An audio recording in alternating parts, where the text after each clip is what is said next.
Ken, Aaron, it's mainly just a little windy out here right now. We had some overcast come in at around 3 p.m. Officials actually made an announcement to pack up anything on the boardwalk that could be blown away. But now that storm has come and gone. The weather's looking really nice. The J.H. Rose Rampants find themselves in familiar territory, marking their third state championship game appearance in the last 5 years. Tonight's opponent, the North Lincoln Knights. It's game one of the North Carolina 3A State Baseball Championship. That's right, Aaron. Crews have been out here all morning cleaning up those damages from a possible tornado that officials say struck around 2 a.m. this morning. We begin your news at 11 with the final day of the 67th annual Big Rock Blue Marlin Tournament. This year has seen rough weather, disqualified catches, and a couple late nights at the scales, but today wraps it all up. Practice makes perfect, and today on the Neuse River, New Bern Fire and Rescue is teaming up with the North Carolina Marine Patrol and the Coast Guard for hands-on training for some emergency water rescues. I'm here at the D.H. Conley Vikings, winner of the Backyard Brawl tonight, and easily my pick of Game of the Year. The Vikings take down J.H. Rose. I'm here with the head coach. Coach, tell me a little about what are the emotions going through these kids and through you right now? Man, what an atmosphere tonight. What a just exciting night. I'm so proud of these guys. And speaking of the hometown team, let's bring in Andrew Schmidt, President and CEO of Visit Greenville. So Andrew, tell me a little bit about some of the numbers and the money that's coming through this tournament. Yeah, so it's a great tournament. Obviously, we're going to generate about $1.3 million in economic impacts. And now the mission here at the Sheriff's Office is to get all of these supplies organized in order to deliver them in the most effective way possible. That's right, Ken. We were seeing sleet here around 11 o'clock earlier this morning, but right now that's turned into snowflakes. We have some light snowflakes covering our sidewalks and our roadways here in downtown Williamston. This project has been over a year in the making, and now the city of New Bern is breaking ground on a brand new fishing pier that will allow the public to fish into the Neuse River for the first time. Instead of doing tabletop scenarios, this is actual hands-on. This entails anything from boat operations, operating safety, working together, again, communications, boarding patients from the water to vessels, and then getting them from vessels to land to a patient treatment triage care area. The exercise today has the responders practicing an emergency mass casualty rescue for an incident like a plane crash. Pool noodles with name tags are the objective to rescue and get them to the triage area. The biggest thing is identifying resources available from the response mode, the watercraft, different agencies, which would be federal, state, local agencies, as well as volunteer organizations, and looking at bringing all that together. For a lot of the officials training today, an exercise this big is a first. I've done similar trainings to this before. I feel pretty good. We've got a great outcome out here. A lot of different agencies are out here all collaborating together. It should be some great training, not just for the county, but as well for the state. Learning crucial life-saving techniques not only to help others, but keep themselves safe as they are responding. With these different agencies, such as the police department, would just be getting used to how to navigate in the waterway, as well as just being comfortable in the boat and handling the boat. I know a lot of them probably won't drive the boat themselves, but just being able to be comfortable in the boat and dealing with any wakes or waves or wind. All together at the conclusion, we're hopefully to have a tool that we can learn from and also identify some shortnesses, some weaknesses, and some things that we might need for future planning. The training wrapped up today in hopes that one of these emergencies never happens, but if it does, these responders are prepared. In New Bern, I'm Davis Suppes, 9 on your side. Bottom of the third inning, Knights lead 1-0. Ethan Simmons with a base hit double to left field is going to drive in Josh Robertson to tie the game at 1-1. Top of the 7, 2-1 Knights. Kaysen McGinnis with a line drive base hit to right center. Gets by the outfielder. The Knights are rounding the bases, and 2-run score on the inside the park home run, putting them up 4-1 late in the game. Rose would bat in 2 runs, making it 4-3 in the bottom of the 7th. Now the bottom of the 7th, Rose with the winning run on second base. Strike 3 and a dropped ball. Ethan Simmons sprinting to first, and the throw is going to get by the first baseman. 1 run scores, the ball is nowhere to be found, and the winning run comes home. Rampants with the walk-off wild strikeout win the game 5-4.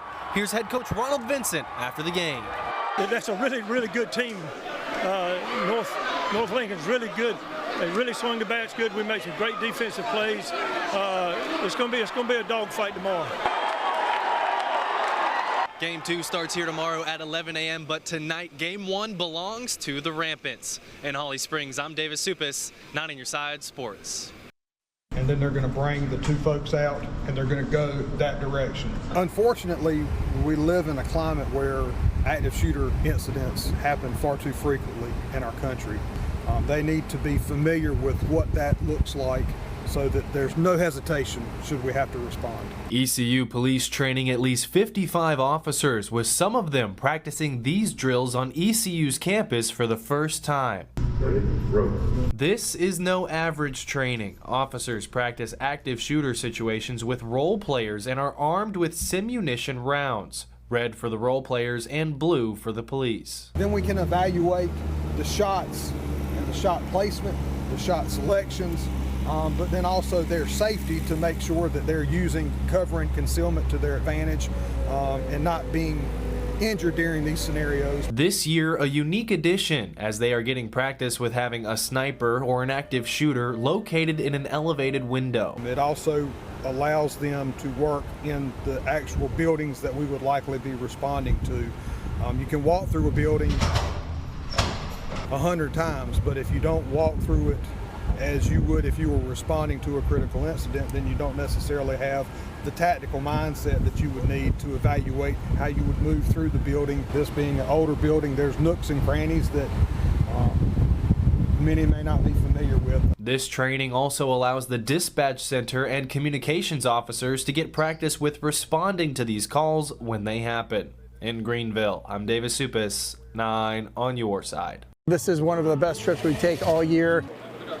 15 years ago, Bill Ellis with Kinston's Recreation Department had a son that played baseball for the Naval Academy. Now it's an annual matchup that both programs circle on their schedule every year. Friday's matchup was a game-time decision as winter weather has been impacting the field and travel all week. Luckily, this is one of the best fields in Eastern North Carolina, so if it can work, it will work. We have great training. Fans come from all over the country for this event every year. Because we are from State College, Pennsylvania. Making the trip down here 8 hours, I was expecting to see some baseball. I anticipate clear skies, good rivalry, good baseball. We're going to be okay. Coaches for both teams recognize this event as more than just a rivalry between armed services. And to be able to showcase the talent on the field, but also off the field, where hopefully the children that are here and the adults that are here, they get to engage with the midshipmen and the cadets of the Air Force Academy, and they understand that these young men are awesome people and they're going to do such great things for our country. But when you come to a locale like this with such deep military ties and history, it's just nice to put on a good show in front of a lot of people who respect what our players do when their baseball uniform comes off. Air Force taking the first win of the series on Friday. With 2 more games on the schedule, they encourage everyone to come out to historic Granger Stadium for some competitive baseball and to support the future leaders of our country. Air Force would go on to take Game 1 of this series 3-2. They play again Saturday at 2 o'clock and Sunday at 12:30 to wrap up the series. Absolutely. So first of all, safety. We don't want anybody getting hurt. It gets slippery in there. You got a lot going on. You're trying to harvest a fish that weighs a lot. That's a feat in itself. But other than that, with the weather, we have winds, high seas, and all that.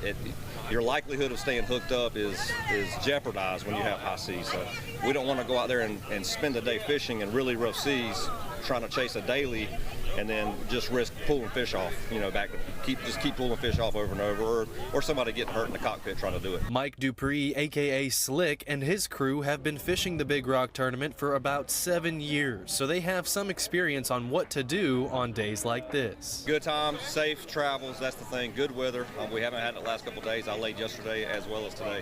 I don't want to fight the weather and end up breaking something and risking not being able to fish for the rest of the week. So. Other officials and boaters say no boats on the water might be a first for the tournament, but worth it because of safety. This is unprecedented. I've been here since 1988, and the few Number of boats I ever recall going fishing in a day is 7. You know, prepping the boat, making sure everything's done. We got some guys back at the boat that are rigged the bait, got everything prepped. So today's just been kind of, you know, drink a few beers, spend a little money, and just hang out. Even with no fish being hooked today, everyone is still making the most out of it and hopeful for the rest of the week. Oh, no question about it. No question about it. You know, we said yesterday, if you're in that fabulous fisherman's level and you didn't go fishing yesterday, at 3 o'clock, you dodged a bullet.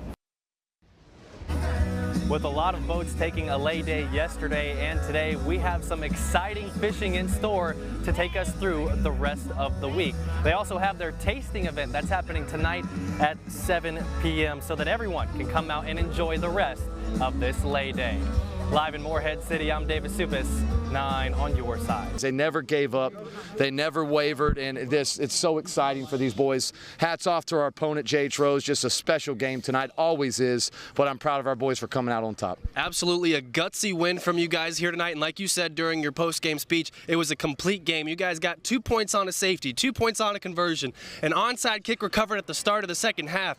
You guys did everything. Tell me about it a little bit. Yeah, we challenge our guys. You know, we don't make it easy on them. When we don't feel like we're playing up to our standard, our performance that we're capable of, we continue to push at them, and we work hard on special teams and the snap with the pressure, the extra point, all those things paid and got us back in the game. There's a part of why we won the football game tonight, and just I'm so proud that we challenged them and they responded to the challenge. They didn't waver, they didn't quit. They just had a great night.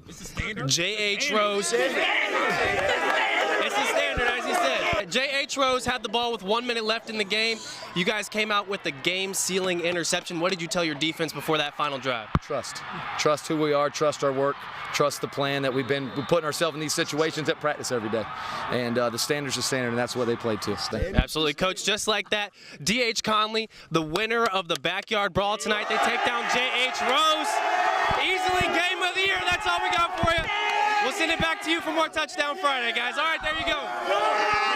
But what I get most excited about is actually all the exposure that we get throughout the week and even leading up to the series as well. So games on ESPN Plus as we get through the week. It'll be ESPN News and ESPN2, and then ESPN, and of course the championship game on ABC right in the middle of the afternoon on Sunday. And of course we have a lot of local fans looking to check out the local team here at the games. What can people know when they're coming to the games as far as admissions and where to park, those sort of things? Yeah, everything's free, so it's great. It's great entertainment. If you're coming to see the local team, obviously that's going to be a little bit more crowded, so come early. And when you park, you're going to park at the bottom of the College Hill on 10th Street, and we'll have golf carts waiting for you to take you right up to the stadium, so it's easy. Absolutely. They got us hooked up all week long. Andrew, thank you so much. And as he said, those games are going to be broadcasted on all the ESPN networks, including ESPN Plus. It's great to be able to come out here and support them, just watch the games. It's such a great atmosphere, great venue. So I'm just really proud of them. This is Brooke, second base, and Anna, shortstop. So I'm just extremely proud of them and excited for all of them. With a couple of the girls being role models for the future. I'm excited because next year I'll be their age and I can follow their steps and see what it is about. It feels good seeing my friends make it so far into the tournaments. Are you excited that this could potentially be you next year? Yes.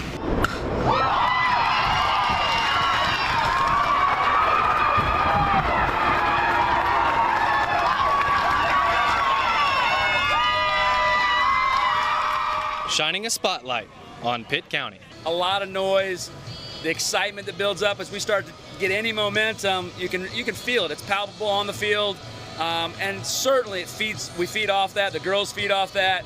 It's really tough to put any measuring device on that, how much it means to us, and we're just so lucky, right? We're so lucky to be here, and how much support we have from the local people. Last night's win really gave us a lot of anxiousness. We were really ready for this game, so after last night we just had all the energy coming into today, and we just kept the energy because we know if we have energy, no one can beat us. It's great seeing girls play at such a high level. A lot of the girls were on the team last year that are on the team this year, so it's good seeing them out there. The pathogen, the rust pathogen, actually overwinters down south of us, and the spores will blow in and land on these leaves, and you will often see where they land, then they proliferate and cause the lesion that the farmers would see, and that's what causes us to have to treat for the disease. Stripe rust, a crop-killing disease common in the South, now here in eastern North Carolina. The wind will pick these spores up where they're being released down south and just deposit them all over the place. The last known documented case of striped rust this year so far was in Georgia.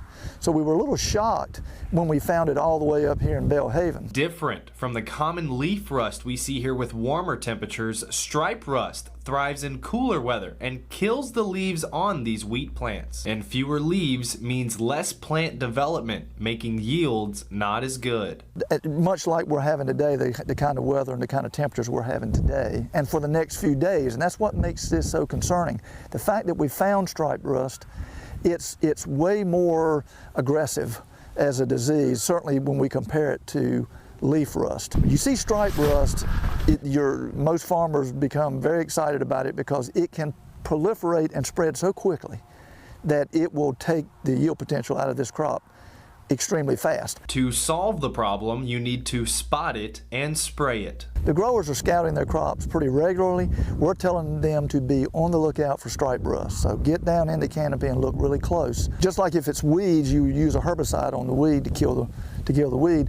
Here we're going to use a pesticide called a fungicide to kill the pathogen and to protect the plants from further infection. In Belhaven, I'm Davis Suppes, 9 on your side.